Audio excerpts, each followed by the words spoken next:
Hola, ¿qué tal? Bienvenidos a este video de programación de micro. En este caso vamos a hablar de lo que es el método PWM por software.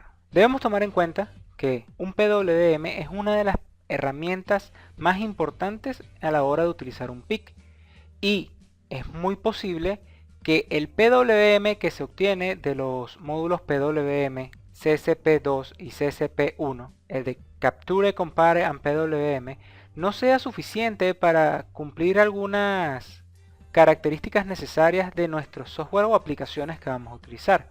En este caso, estamos generando ya un PWM en este PIC, pero veamos que no está saliendo por ninguno de los dos módulos, sino que está saliendo por el puerto RB. La ventaja del PWM por software utilizando timers es que puedes hacer PWM en cualquiera de los pines. Y la segunda ventaja es que adicionalmente a eso puedes utilizar frecuencias más bajas que las que permiten los módulos de PWM.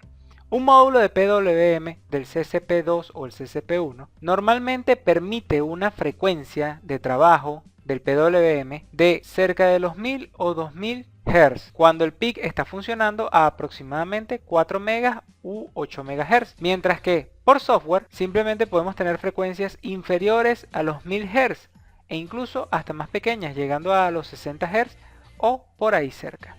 Entonces, ya viendo la aplicación, antes de irnos al código, vamos a ver o detallar este PWM y vamos a anotar sus características. Ya vamos a ver por qué. En este caso, vamos a colocar el ciclo útil. Me voy a poner con la letra D. Tenemos 6 medios y voy a colocar el total con la letra T. 16.8 aproximadamente.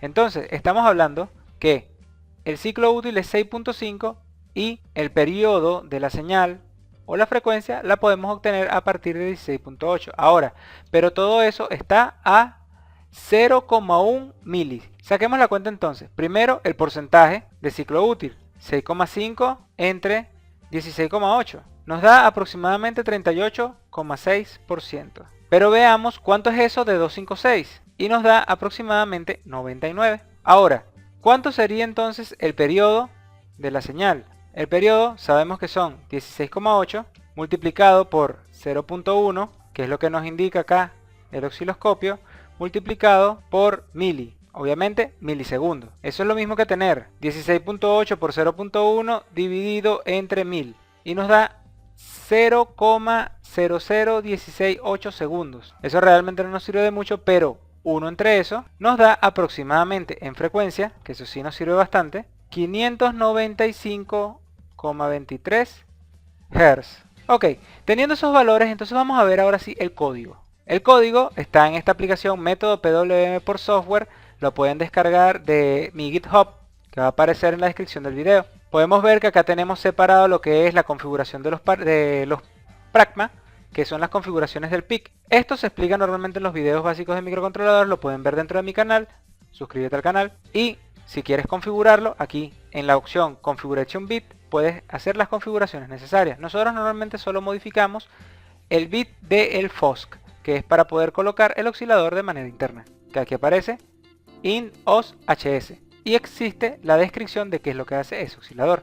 Si no te aparece esta pestaña Configuration Bit, puedes ir a Windows, PIC Memory Views, Configuration Bit y te va a desplegar la ventana. Le das a generar y te sale toda la lista de Pragma.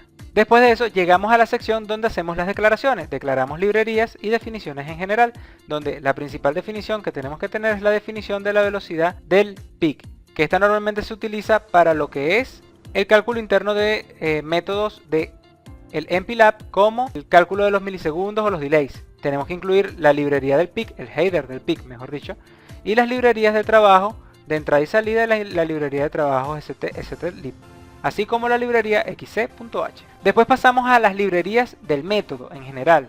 Tenemos la definición del pin por donde va a salir a PWM. Esto lo puedes cambiar a placer y tranquilamente, en vez de enviar el PWM a través del RB0, lo puedes enviar a través de cualquier pin. Tenemos tres variables long sin signo, TF, TD y TI, de las cuales realmente importantes son TD y TI. TF es solamente una variable temporal que se utiliza durante un instante. Tenemos otra variable del tipo integer, PWM step. Esto es pensado para cuando tienes distintos PWM generándose todos en paralelo, pero siendo controlados todos con el mismo timer. Se puede utilizar más adelante, pero la forma en la que está desarrollada la aplicación permite fácilmente divisar qué es lo que hay que hacer para poder utilizar los distintos puntos donde se dispara el timer. Pasamos a un método que se llama servicio PWM. Este se puede decir que es el servicio que va a quedar funcionando y ejecutándose cada vez que el timer 0 interrumpe al peak.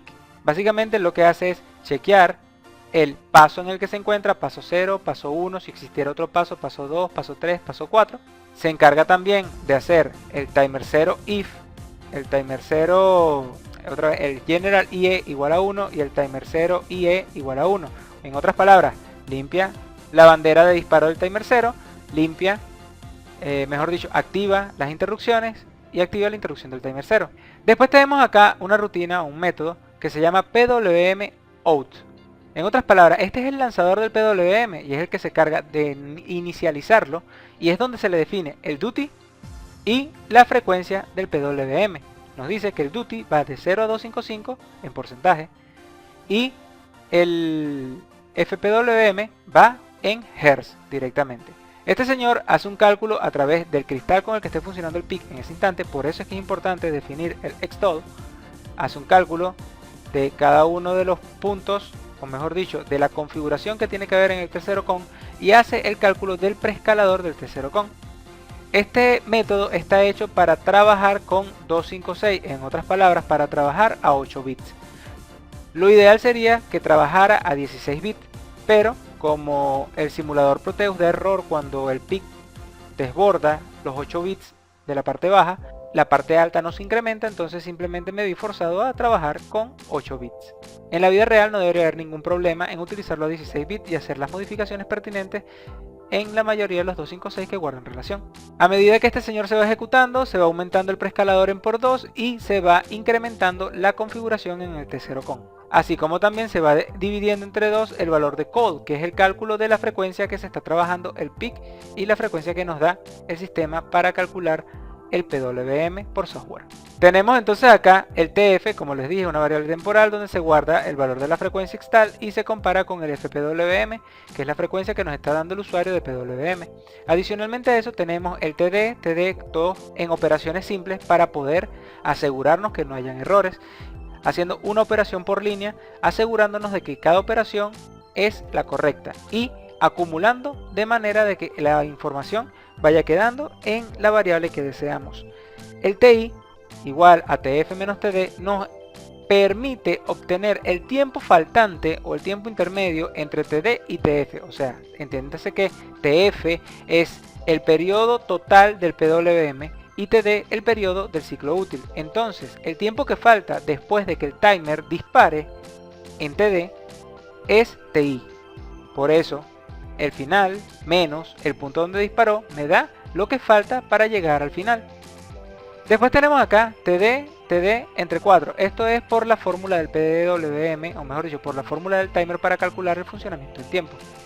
De la misma manera se divide entre el preescalador y después 256 menos ese valor nos da el valor que hay que restarle al timer para que dispare en el momento que deseamos. De la misma manera se hace la misma configuración con el TI. Esto se hace en una configuración llamada PWM out con la intención de que sea el lanzador del PWM para que haga todos los cálculos una sola vez y que después el funcionamiento sea lo más estable posible a través de el servicio que lo único que hace es recargar el timer para que mantenga el PWM. Quiere decir que los cálculos solamente se hacen cuando se lanza el PWM out. Si queremos cambiar el PWM hay que volver a lanzar un PWM out. De resto, el servicio PWM se encarga de refrescar el PWM y al timer. De la misma manera, al final del PWM out tenemos cargar el valor del primer disparo, que es el TD o lo que es el ciclo útil, en el timer 0. Aquí estamos utilizando el registro grande del timer 0 donde está T0H y T0L. Sin embargo, aunque estamos utilizando nada más la parte baja, esto no nos genera ningún inconveniente a nivel de programación, el compilador lo entiende sin problema. Y se coloca el pin del PWM, que dijimos que era RB0, en 1, quiere decir en alto. Esto se puede cambiar si se le coloca aquí 0 y se le coloca 1 en la parte donde se supone. O sea, si invertimos las características del PWM, podemos tener un PWM que empiece en apagado y que termine en encendido. Pero eso ya depende del usuario. Tenemos acá PWM Step más. Aquí se incrementa el paso donde se encuentra el PWM. En este caso, este método está hecho con 2 pasos nada más, el paso 0 y el paso 1. Sin embargo, pueden agregar tantos pasos como ustedes deseen si tienen un poco de conocimiento de la parte de programación. Después tenemos la limpieza de las banderas, por si acaso, la activación de las interrupciones generales y la activación de la interrupción del timer 0. Después de eso tenemos el vector de interrupción. Este vector de interrupción debe convivir y ser modificado para atender todas las interrupciones, no solo la del método en cuestión. Entonces, estamos hablando de que este señor detecta si el timer 0 fue el que disparó la interrupción y después de eso llama al servicio PWM. Es lo único que hace. Así que la magia del asunto o la magia de la película realmente es en el servicio PWM, como estamos diciendo, que se hace el chequeo de qué paso está y la limpieza de banderas y activación de las interrupciones nuevamente antes de solicitar la salida del vector de interrupciones. Como era de esperarse, nuestro método main está de lo más sencillo haciendo la configuración del oscilador como oscilador interno, la configuración de todos los pines como digital, cargando un PWM y miren qué maravilla, tenemos aquí 100 en el valor de ciclo útil y tenemos 600 en el valor de la frecuencia. Nuestros cálculos nos habían dado 595 en el valor de la frecuencia y 99 en el valor del ciclo útil con respecto a 256, que es el 38%. Quiere decir que en efecto lo que está ocurriendo dentro de la simulación se asemeja mucho a lo que queríamos obtener. Entonces acá nosotros podemos modificar tranquilamente este valor, digamos ahora unos 800. Y este señor, vamos a decir que ahora va a tener, si ponemos 128 sería 50%, pero vamos a poner un poco más, vamos a poner 150. Para que sea un poco más del 50%. Tenemos aquí el TRISH-D igual 0 porque estamos utilizando una actividad paralela donde incrementamos en cada instrucción el TRISH-D. Solamente por hacer algo y demostrar que el PWM por software se está ejecutando en paralelo a las instrucciones que se ejecutan dentro de nuestro while infinito, que es donde está el resto del código de nuestro PIC. Quiere decir que se comporta como un servicio, se comporta como que si estuviese corriendo el PWM en un módulo aparte, aunque se tiene que valer de las interrupciones para poder funcionar. Hecha esta modificación, vamos a compilarlo. Podemos ver en el log de la compilación que compiló sin problema y que lo único que nos arroja son 2 warnings, donde nos dice que hay una conversión implícita de un valor con signo a un valor sin signo. Eso es lo de menos en este caso. Por motivo de comodidad, yo he colocado el software directamente dentro del Proteus en la sección de código. Al crear el proyecto lo creé con la posibilidad de colocar el firmware de una vez para el PIC. Y en este caso voy a pegar el nuevo código, que es el mismo, solo que con la pequeña modificación que habíamos hecho. Al darle play, vamos a ver que él va a sacar ahora una curva diferente a la con la que veníamos trabajando. Y aquí lo podemos ver. De hecho, si movemos nuestro patrón de referencia, aquí en 0.1 podemos calcular nuestro valor. Sí podemos. Ok, veamos acá entonces. Tenemos 7,2 aproximadamente en ciclo útil. Copio y pego y voy modificando. Aquí vamos a colocar 7,2. Y en el total tenemos 13,8 aproximadamente. Igual a 1 mili. Obtengamos primero el porcentaje. 7,2 entre 13.8 nos da 52,17% aproximadamente. Veamos cuánto es eso de 256. 133,56. En este caso el error ocular que estamos teniendo nos está dando o aumentando los errores. Debería ser cercano a 150, sin embargo se acerca. Entonces colocamos 133 o 134, debería ser 150. Por otro lado, de la misma manera el error a nivel ocular nos va a dar error en el otro elemento. Hagamos el cálculo. 13,8 por 0.1 entre 1000. Después colocamos 1 entre ese valor, 724,63. Habíamos solicitado que fuese 150 y 800. En este caso podemos ver que tenemos una pequeña variación del valor que deseamos. Claro, si nos dedicáramos a sacar la cuenta de esta manera con una escala incluso un poco más pequeña, podríamos tener valores más fidedignos. Pero acá podemos ver que tenemos ya un PWM que nos permite hacer PWM por software de manera muy sencilla. Adicionalmente a eso, esto nos va a dar solución a ciertas aplicaciones con servomotores y con distintos elementos que podemos utilizar en nuestros proyectos con microcontroladores, donde muchas veces esas frecuencias superiores a 2000 Hz no nos son suficientes para poder funcionar correctamente y tenemos que utilizar frecuencias más pequeñas. Cuando digo no son suficientes, es que no son suficientemente pequeñas o bajas para poder trabajar, en este caso, por dar un ejemplo que me ha pasado, los servos.